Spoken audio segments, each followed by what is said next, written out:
We're on 1A.2, making predictions with linear models. Now, in order to be able to do this, we have to recall some of our linear stuff. So things from Algebra 1, right? So this is going to be a review. We're going to review some stuff. We're going to talk about regressions and residuals over time. But we're going to review first so that when we start talking about regressions and residuals, the new stuff, the old stuff that we're supposed to know we already do. Does that make sense? Okay. So the first thing that you just did was you cut out all your things. So the first half sheet that you need, this is going to go on your page number 4, right? Should be in our notebook. So on page number 4 is going to be your Remember the Intercepts, okay? So you're going to glue the part you just cut out at the top of the page, and we're going to write around it and at the bottom of the page.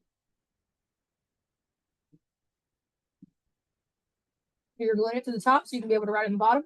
Does that make sense?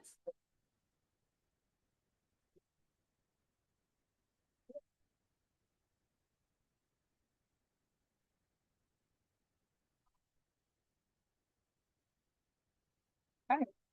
So your titling is Remembering Intercepts, okay? So, thank you.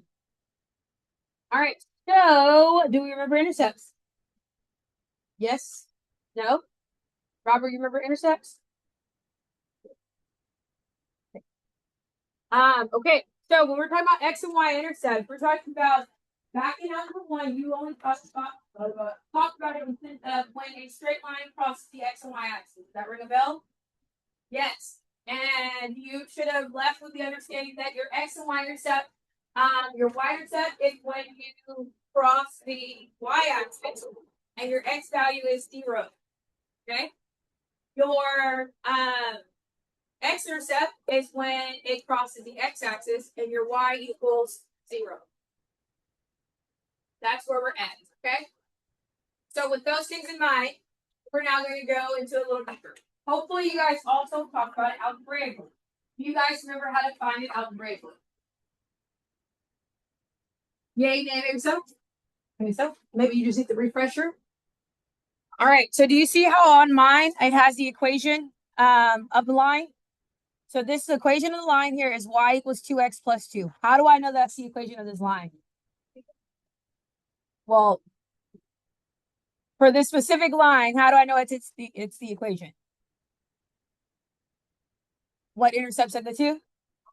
The y. So we have a y-intercept at 2, which in this form, that's my y-intercept, right? And then what does this number represent? The slope. And what is the slope of this? Over 1. We're going to review that as well. But this is the equation of the line, y equals 2x plus 2. It's easy to tell me what the x and y intercept are when you're looking at it graphically, right? Can you also tell me what it is when you're not looking at it graphically? Do you guys remember that rule? Okay. Some teachers taught it as the cover-up method. I don't know what your teacher taught it as when you were doing linear equations, how to find the x and y intercept. I said not today. We're not doing it today. We're going to pretend that you were taught. Okay. So we're going to practice how to solve. So if I didn't have the graph here, how would I solve for my x and y intercept? Well, when you're solving for your x and y intercept, that is when you are plugging in that value. So if I need the x-intercept, that means I'm going to notice here, what value is 0? Your y. So when I need the x-intercept, that means I'm going to let y equal 0. Okay? When I need the y-intercept, that means I'm going to let x equal 0. Okay? So for example, if I'm going to do the cover-up method for real. Okay, so if I'm looking for my x-intercept, that means I'm letting y equal 0. That means that y doesn't matter. Does that make sense? And my job now is to get x by itself. Does that make sense? So when I subtract the 2 and divide the 2, that is why I end up at -1. Okay, that's the cover-up method. All right, now if I'm looking for the y-intercept, that means this instead, now I'm going to cover up now I'm covering up the x. So if I'm looking for the y-intercept, I'm covering up the x. Okay? Because that means that's going to equal 0. And what happens when I cover up the x here? Well, anything that's attached to it is also going to do what? Go away. Because 0 times anything is what? 0. So what am I just left with? 2, which is why our y-intercept is at 2. So that's what you're doing algebraically. Does that make sense? Okay, we should be great at it graphically. We want to make sure that we can do it algebraically, because whether it's a linear function or a quadratic function or whatever, this is how you're going to solve for a x and y intercept algebraically. All right, you're going to be put in wherever there's a y, I plug in the 0. Wherever there's an x, I plug in the 0. It's always the opposite of what you're looking for.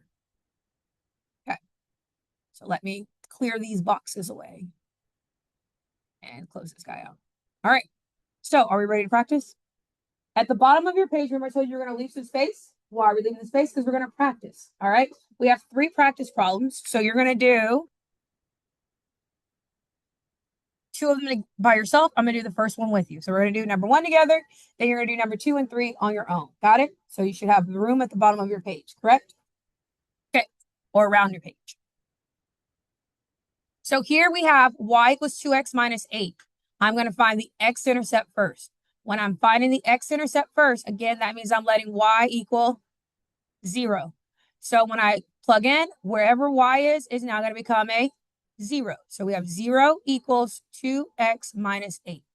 What do I need to do to get x by itself? Remember, we're going to add 8 because we're breaking into the bank. We can't go straight to the vault. We got to make our way there. So we're going to add 8. And I'm left with 8 equals 2x. Now I'm almost done. What's the inverse operation of multiplying? Dividing. What I do to one side, I do to the other. So therefore, x is 4. So my x-intercept is going to be at 4, 0. Are you with me? Okay. Uh-oh. I'm going to change the color.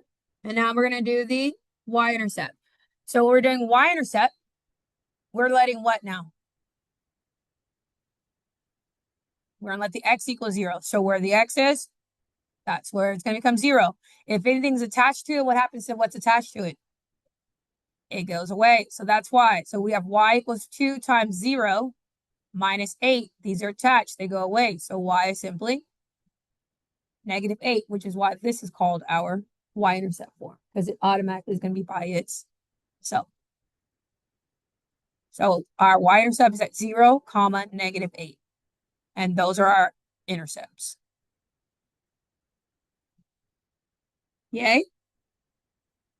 Okay, so I'm going to give you 2 minutes, and you're going to do 2 and 3, and then check at your table. And I'll be walking around if you need help navigating through either one of them. Got it?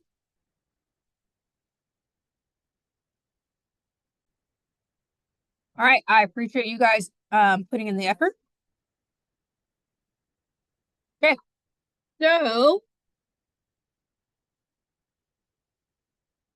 this is the red. Finding the x-intercept first. So find the x-intercept again. That means I had to let what equal 0? The y. So we have 0 equals 12x plus 5. Inverse operation time. -5, -5. We're left with 0 minus 5 is -5. The inverse of multiplying is to divide. And guys, fractions are our friends. Fractions are our friends. This isn't perfect answer. Okay? So your x-intercept is at -5/12. Now, unless it states for you to approximate around, fractions are your friends. Okay?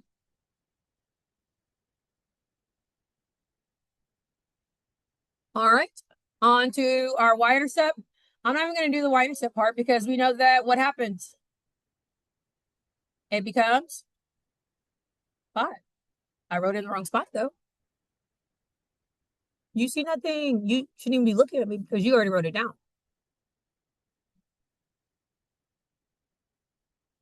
All right. So those would be our intercepts. All right, on number three. On number three, you had to plug in and solve for both.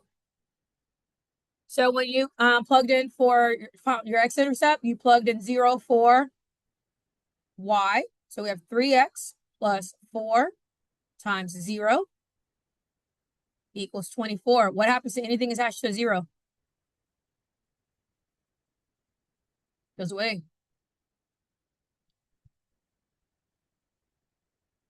Okay, it becomes a 1 if it's the power. But anything times 0 is 0. It's going to go poof. And now we divide by 3. And you get x equals 8. So your x-intercept is at 8, 0. Now you're doing your y-intercept. This time for y-intercept, remember we plug in 0 for who?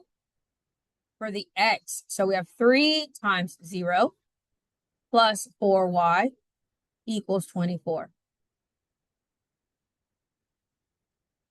Poof. And we're left with 4y equals 24. Inverse operation. And we get y equals 6. So your y-intercept should have been at 0, 6. Oopsie.